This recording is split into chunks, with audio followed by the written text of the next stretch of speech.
Chhattisgarhi video देखने के लिए हमारे चैनल को सब्सक्राइब करें और दबाएं इस बेल आइकन को, ताकि हमारे वीडियो के नोटिफिकेशन आपके पास पहुंचे सबसे पहले।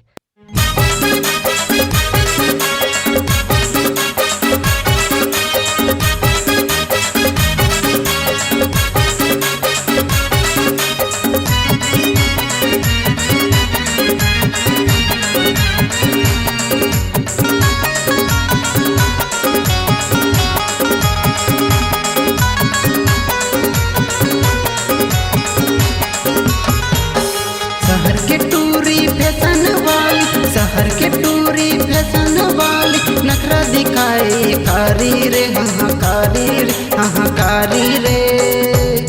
देव साहू डीजे मांगाना ये टूरी तोला ना चाहूँ मैं भारी रे। देव साहू डीजे मांगाना ये टूरी तोला ना चाहूँ मैं भारी रे। शहर के टूरी फैशन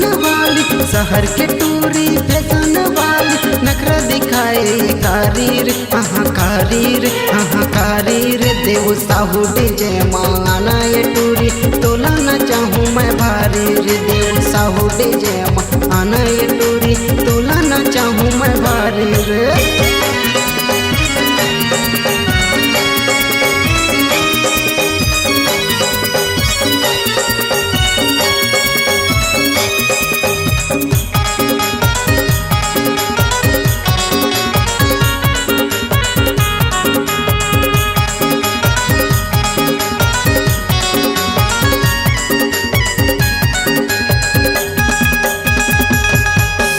आए हवै मोर पारिये समझे झन करते हूँ सियारी रे, झन करते हूँ सियारी।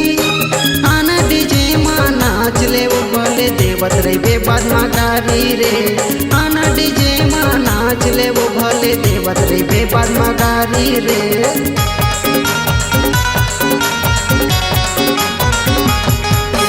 आए हवै मोर पारिये समझे झन करते हूँ सियारी रे, झन करते हूँ सियारी।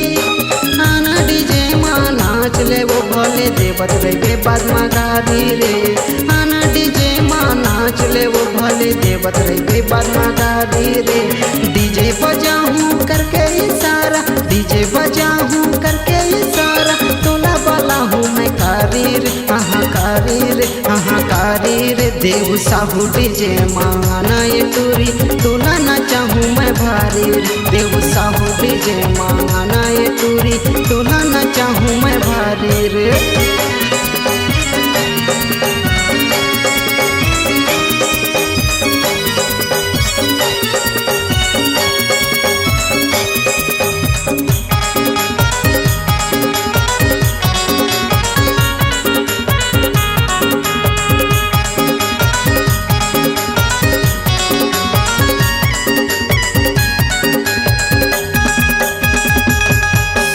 झन कर ज्यादा नखरा समझी झन करते हूँ सियारी वो, झन करते हूँ सियारी। दे दे चूमे मोला गाल ला साध लागे मोला भारी वो। दे दे चूमे मोला गाल ला साध लागे मोला भारी वो।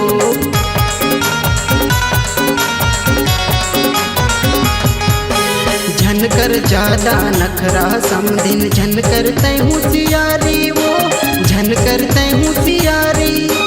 दे दे चूमे मोला गाल ला साध लागे मोला भारी वो। दे दे चूमे मोला गाल ला साध लागे मोला भारी वो। मार के पौवा के छूते पल्लू, मार के पौवा के छूते पल्लू जने देवे मोला गारी रे हाहाकारी रे। देव साहू डीजे मांगाना ये टूरी तोला ना चाहूँ मैं भारी रे। देव साहू डीजे मांगाना ये टूरी तोला ना चाहूँ मैं भारी रे। शहर के टूरी फैशन वाली, शहर के टूरी फैशन वाली नखरा दिखाए कारी रे हाहाकारी रे। देव साहू डीजे माना ये टूरी तोला न चाहूँ मैं भारी देव साहू डीजे माना ये टूरी तोला न चाहूँ मैं भारी रे देव साहू डीजे माना ये टूरी तोला न चाहूँ मैं भारी रे हाँ हाँ तोला न चाहूँ मैं भारी रे हाँ हाँ तोला न चाहूँ मैं भारी रे हाँ हाँ तोला न चाहूँ मैं भारी रे अगर आप अपनी आवाज को एक नया आयाम देना चाहते हैं तो चले आइए मल्टी ट्रैक डिजिटल रिकॉर्डिंग के लिए संपर्क करें HK म्यूजिक कंपनी कोटा डबरी चांपा छत्तीसगढ़। मोबाइल नंबर है 9329238487 और 8085380339।